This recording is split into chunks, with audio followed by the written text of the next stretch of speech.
I think not everybody's familiar with the term toxic weight loss culture.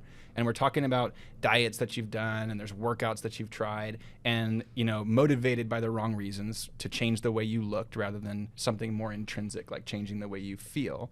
So like, would one of you care to jump in and just educate the audience from the start? Like, what cycle do you see? Like, what's the toxic weight loss culture that you're seeing that we're trying to break here as a company? That's really the core mission of our business now.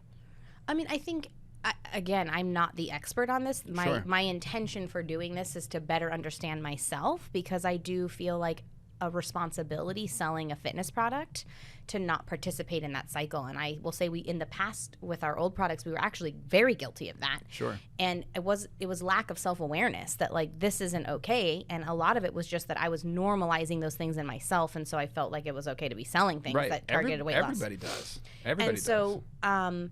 But so I don't want to like educate anybody, because like I'm getting educated myself. But Yeah.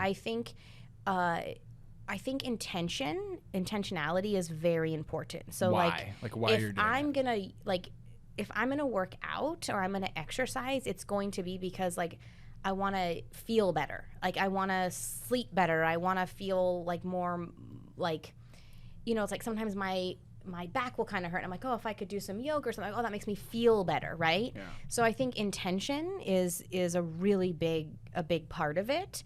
I think in the past, I mean, we're both extremely guilty of using exercise as a punishment.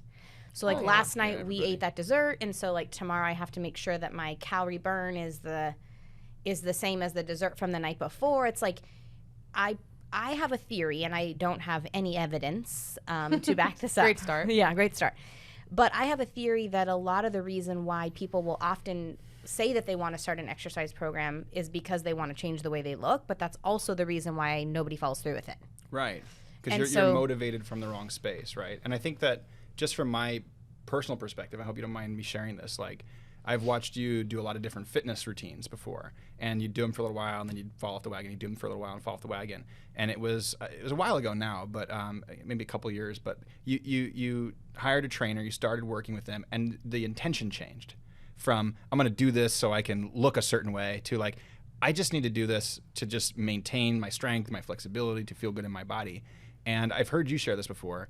Your like the objections that you have changed completely. So it's no longer like, oh, I can't believe I have to go do this workout so that I can burn these calories so that I can change the way I look, to like, oh, this is like a part of who I am now, and I'm doing it to take care of myself rather than feel pressure to change myself.